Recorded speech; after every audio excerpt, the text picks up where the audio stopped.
আদেশ করিলেন আল্লাহ পবিত্র কোরআনে, আর বিবাহ করিতে যত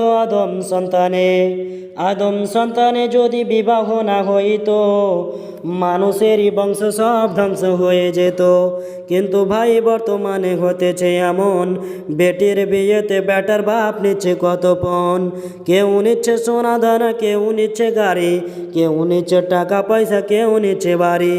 চোর লোকে চুরি করে অন্ধকার হলে, আর বেটার বাপ করে চুরি দুনিয়ারই উজ্জ্বলে। হায়রে বেটার বাপ তুমি এমনি লোভী হলে, আর টাকারও বদলে বেটা বিক্রি করিলে। ধরমপুরের হাটে শুনি বিক্রি হয় পাঠা, আর পাঠার মতো বিক্রি করো তোমরা নিজের বেটা। চোর চোর একই চোর যখন পরে ধরা, ধরো ধরো মারো মারো করো গেরাম ছাড়া। আদেশ করিলেন আল্লাহ পবিত্র কোরআনে, আর বিবাহ করিতে যত